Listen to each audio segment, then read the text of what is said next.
It's June 18th, 1815. You're at Waterloo in what is now Belgium, and by gosh, you're looking great. Your red uniform is glistening, your brass buttons are shining, you've got a fetching hat on. But you're not just fancy, you're formidable too. You've got your trusty Brown Bess musket, and you've formed your defensive square. And then the French cavalry appear, and you fire your gun, and they fall down, and that's that. You've won. Well done you. They'll write songs in your honour, and in 160 years' time, one will even win the Eurovision Song Contest. Whatever that is. And this is all very nice, but of course, it's fantasy. It's not even the stuff of Hollywood, it's the stuff of chocolate boxes and biscuit tins.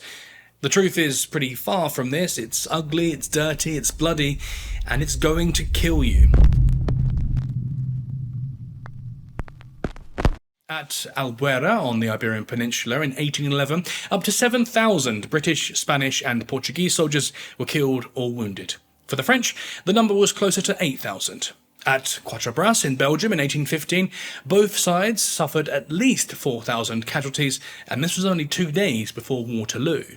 At Waterloo itself, Napoleon lost 25,000 men, which I suppose is to be expected from such a huge defeat. But even the victorious Wellington lost 17,000 men. At least 3.5 of these were killed, although the actual number may be almost double that. Wellington's allies, the Prussians, under Field Marshal Blücher, suffered at least 1,100 dead. To put it simply, these were bloody affairs, and if you or I were in the field on one of these campaigns, we'd be toast. And we might be toast before we even arrived. An army marches on its stomach, so the old saying goes, and it's possible that Wellington's famed enemy Napoleon said this. Or it might have been Frederick the Great, or it might have been neither of them. It doesn't matter really, you get the gist. In order to be effective, an army must be well fed. And in terms of food, here's what you'd have been getting every day in the British Army. 1.5 pounds of bread or flour, or 1 pound of ship's biscuit. A pound of beef, or a half pound of pork.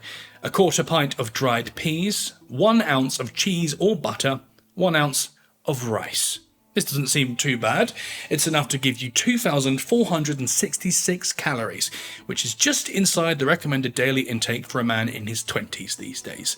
It's at the lower end of this recommended range, but it's hardly starvation rations. In fact, some soldiers seem to take to it quite well. From the account of one Private Wheeler, quote, "It's true we were sometimes badly off for biscuit, but taking everything into consideration, no army could be supplied better."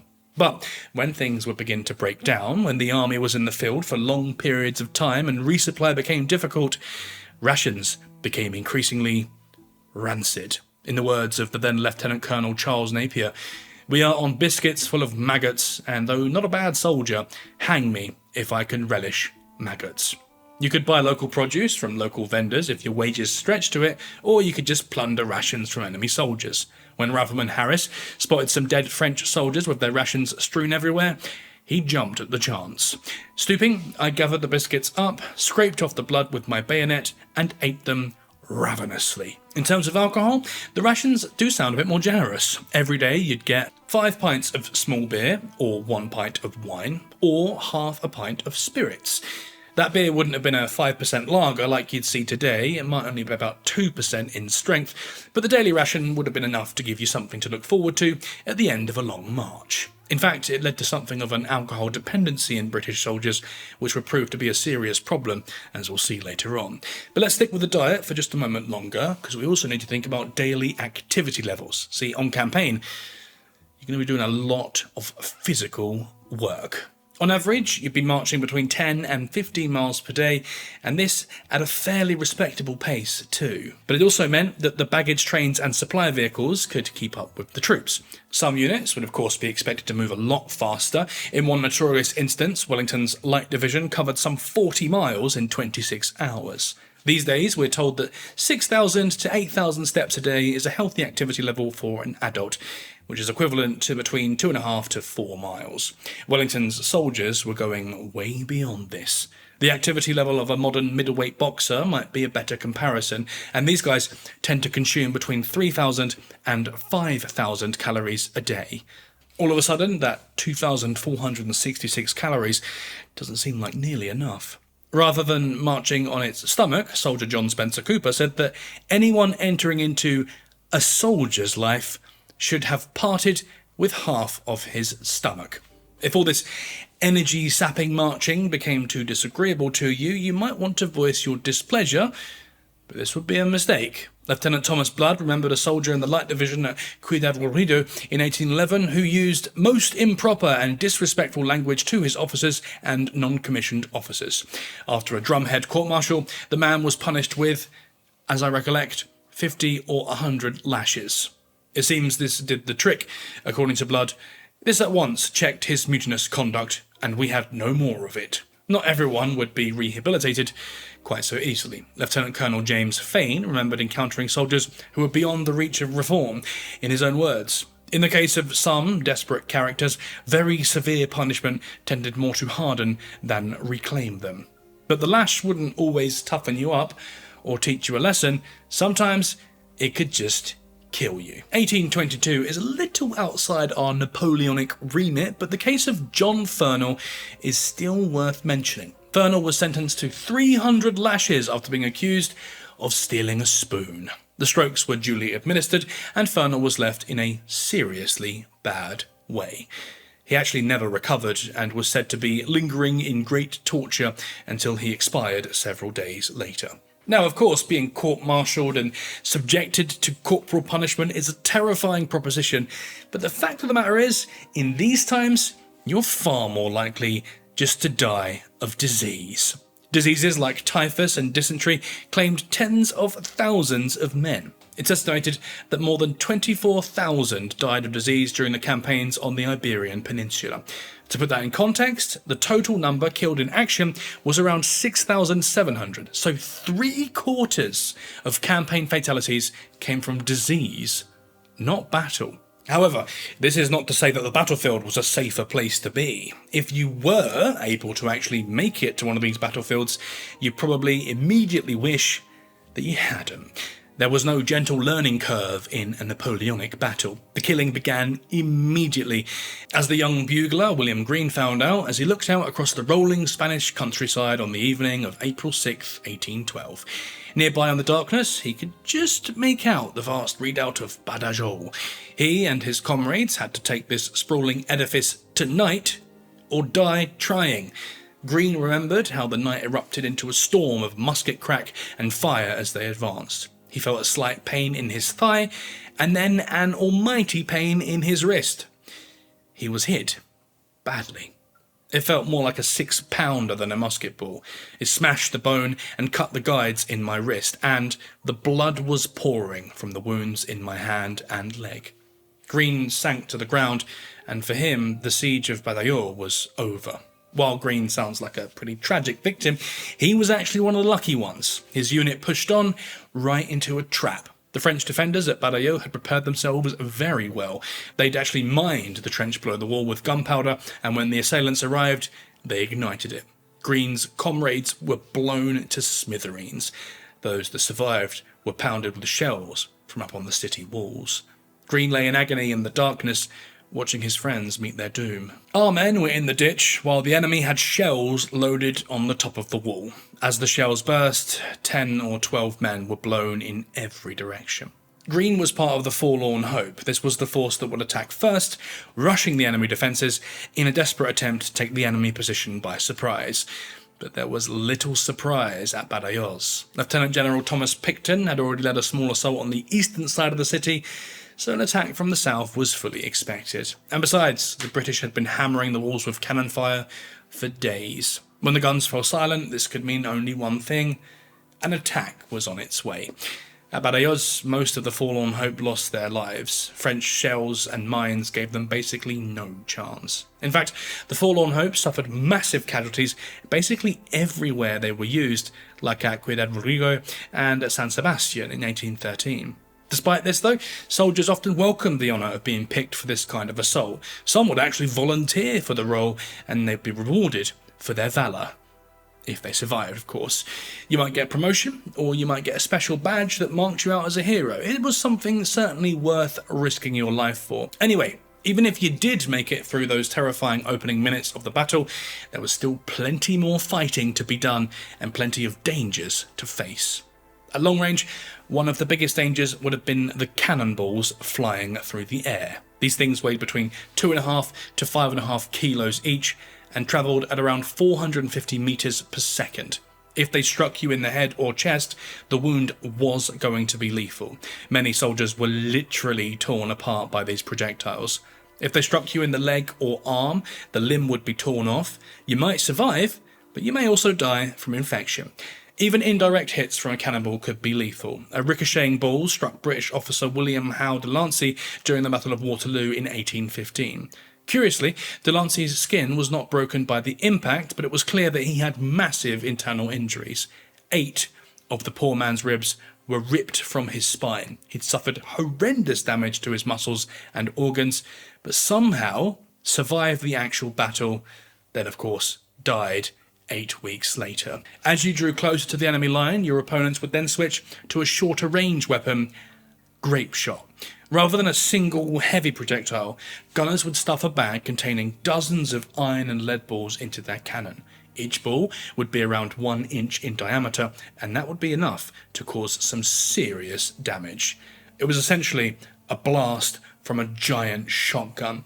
Just one of these projectiles could shatter bone, and that resulting fracture would become comminuted, meaning the bone would be smashed into tiny pieces. It was untreatable. The limb would have to be amputated. Entire units of men could be felled as these grape shot balls ripped through them. If you weren't struck in a bone or organ, these grape shot hits would rip through skin and flesh, leaving horrific, wide open wounds. Such wounds would be difficult to treat, and if you didn't die from the blood loss there and then, your old friend infection would be soon in line to get you. In terms of firearms, most soldiers would have carried a musket, such as the Land Pattern musket, popularly known as the Brown Bess. These weapons fired small iron or lead balls, similar to the grape shot discussed above, but much, much smaller, weighing around 45 grams. These were underpowered compared to modern weapons, but don't be fooled, they packed a real punch, even from hundreds of meters away. In 2024, a team of forensic archaeologists from Finland conducted their own experiments into these weapons. They used models to mimic the consistency and composition of human tissue, and the results were harrowing. In testing, musket balls ripped right through the head of the test dummy. The skull was shattered, and the ball had enough force to punch an entry and exit wound into the hapless victim. Throughout the wound, fragments of bone and lead were found. If the victim had survived, they would have had irreparable brain damage. Most would have just died on the spot. While this kind of study is interesting, in many ways, it's only telling us what we already knew. Muskets were deadly. Anyone acquainted with the work of Dr. and artist Charles Bell will be well aware of this. Bell was a surgeon at Waterloo and also a handy watercolourist. His works include an image of a soldier with mad, haunted eyes and what looks like a musket ball or a piece of shrapnel lodged in his head. There are also depictions of soldiers with their eyes shot out and with blunt force trauma wounds to the face. One image shows us a leg that appears to have been shot by a musket and is now swollen and distended with painful infection. But while Bell's images demonstrate just how horrific musket wounds were, they also have more horrors to show us. One man displays deep slashes across his scalp, while another seems to show tissue escaping through a hole in his abdomen. These unlucky souls are victims of the sabre. The sabre was a thin sword or cutlass, around 84 centimetres long, although sometimes longer, and at close quarters these things were lethal. The Surgeon's Hall in Edinburgh holds a piece of skull recovered from the battlefield at Waterloo. It's believed to be the skull of a French soldier, and it's been absolutely shredded by sabre strikes. The slashes of the sabre would have scored deep lines into the skull. The cut at the centre of the skull was almost deep enough to penetrate the brain. Even a glancing blow would have caused a terrifying amount of blood loss, but a direct hit, usually fatal. Astonishingly, some people did survive though. French Marshal Nicolas Oudinot was one such fortunate individual, or unfortunate, really, depending on your viewpoint. He suffered more than 20 different wounds across 2 decades of campaigning, and this included 10 gunshot wounds, one of which was to the head, 9 sabre cuts, including one to his neck, a grape shot wound to the upper chest, and a broken femur. He lived to be 80 years old and died in Paris in 1847. So let's imagine that you are like Oudinot. You've survived everything the enemy has thrown your way and the battle is drawing to a close. You might start feeling confident. If you survived this far, you're likely to survive the whole thing, but not so fast. Just like in so many cases across history, the final stages of a battle are often the bloodiest. At Vittoria in 1813, the French line collapsed, leading to a bloody rout in which fleeing French troops abandoned their cannons and scurried for their lives. Many didn't make it, losing their lives in this chaotic retreat. This nearly happened to the British at Waterloo, when repeated French cavalry attacks came close to shattering the British line. Had the British soldiers lost their nerve and turned tail, there would have been a bloodbath. In the end, the British and their Prussian allies turned the tables, and it was the French forces who were routed, contributing to their staggering casualties. But even though British forces didn't suffer many routs themselves, the aftermath of a British victory could be genuinely horrific. It might not kill you, but it brought out the absolute worst in many soldiers. There was a tacit understanding that British soldiers could treat themselves to some plunder after a victory as a sort of thank you for undergoing such hardship on the way to the battlefield. On paper, this was a war crime, but in practice, it was often so much worse. As we've seen, British troops would have been drinking almost constantly while on campaign, but staunch military discipline kept them in line. After a big victory, however, discipline went out the window and the soldiers would go wild. At Ciudad Rodrigo and Badajoz in 1812 and at San Sebastian in 1813, British and Portuguese troops went on the rampage. In the words of one British officer on the Peninsular campaign, every house presented a scene of plunder, debauchery, and bloodshed, committed with wanton cruelty on the persons of the defenceless inhabitants by our soldiery. At each of these sackings, civilians were killed as drunken British troops attacked and burned residential properties, stealing belongings and gorging themselves on food and wine. At Ciudad Rodrigo, it was even reported that several drunken British soldiers had actually drowned after falling into vats of wine. Such were the excesses. Grimly, there's a lot of what YouTube only lets me call SA. In many cases, it took officers days to re-establish control over their soldiers, during which time the British brutalised the very people they were supposed to be liberating. Author Alistair Hickson writes of the sacking of Salamanca in 1813.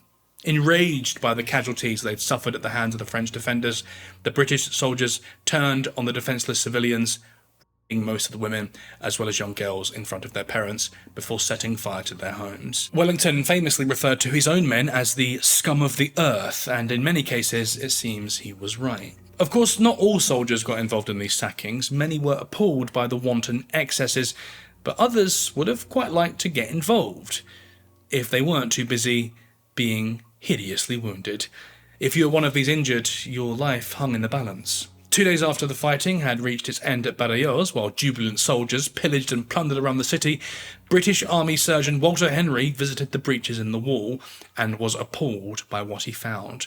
There lay a frightful heap of 1,400 or 1,500 British soldiers, many dead but still warm, mixed with the desperately wounded to whom no assistance could be given.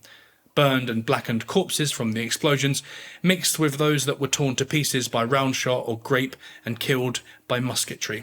Body piled upon body, intermixed into one hideous and enormous mass. Large numbers of men perished where they lay, screaming in agony until it was clear that such screaming was pointless and no one was coming to help them. If they survived, somehow they'd be carted back to camp, ready for treatment, but that treatment could also be a real horror. Now, we should be fair on the Army Medical Department here. They did their very best for the men they served, and they pushed the boundaries of battlefield medicine. This was largely thanks to James McGregor, who was Wellington's principal medical officer on the peninsula and became Director General of the AMD from 1815. McGregor was one of the top surgeons of his day, and with his guidance, the AMD successfully treated an entire division's worth of troops in 1812. Not only did they save the lives of these 7,000 men, but the AMD made them fit to fight again. This would have been instrumental in Wellington's eventual success in the field. But while McGregor and his AMD brought some great improvements, it would have still been god-awful to experience one of these treatments firsthand. McGregor's improvements were things like new methods of controlling bleeding and amputating limbs or drilling holes into butchered skulls, but it was all about doing it at the right time rather than doing it in a way that was going to be comfortable for the patient. I've covered this sort of thing in a lot of detail on my recent video on medicine in Nelson's Navy, but let's just say this. For all McGregor's achievements, his AMD still had no knowledge of bacteria and infection, and very few reliable painkillers or other drugs. So you could expect to be fully conscious while your leg was sawn off, and you just have to keep your fingers crossed that you didn't die of infection in the coming days and weeks. But let's say you don't. You don't die of infection or of anything else. Instead, you make it through the whole show. Well done. By some stroke of luck, you actually survived the forced death marches and the sieges of the Iberian Peninsula, and you survived the grape shot blast and sabre slash of Waterloo, and finally, you return to Britain. You're a hero, part of a victorious army. You've got all the wages and bonuses that you've accrued over your years of service, and let's be generous and say you've got a career to go back to as well. A cobbler maybe, or perhaps a farm labourer. If you can put the nightmares of the battlefield behind you, you should be set for life. Right? Not necessarily. The end of the Napoleonic Wars led to an economic crisis in Britain. With the war over, the massive government spending and huge demand for commodities evaporated. British industries that had been built on this wartime extravagance suddenly folded. The job market was already strained as a result of sudden austerity, and the return of hundreds of thousands of soldiers just made all this worse. On top of all of this, many of those returning soldiers had been permanently maimed and required care that their families just couldn't afford. Britain's monopoly on trade, secured by its naval blockage, came to an end. To protect Britain's agricultural industry, the Corn Laws were introduced in 1815, driving up prices and essentially starving the population. For soldiers returning home from the war, they had a life of hardship and struggle to look forward to. Men who expected a hero's welcome had been forgotten by the very country they were defending. And this brings us to our final story of today, the tragic tale of John Lees. John was one of the young men who'd been seduced by the dream of Wellington's armies. He was only 15 when he enlisted into the Royal Artillery in 1812. He served as a wagon driver and was one of the men tasked with delivering shot and gunpowder to Wellington's batteries at Waterloo in 1815. On returning to his home in Oldham, near Manchester, he found himself in an uncertain position. While his father owned a cotton mill in the town, John himself was illegitimate and so could not depend on any fortune. He was also devastated to see the way his fellow soldiers and his countrymen and women had been thrown on the scrap heap by a seemingly callous government. So, when the marchers set off from Oldham on August 16th, 1819, headed to the mass protest at St Peter's Field in Manchester, John was amongst them. For Prime Minister Lord Liverpool, this protest was a real concern. It risked spilling over into genuine insurrection, and so the Manchester authorities were instructed to crush the protest at all costs.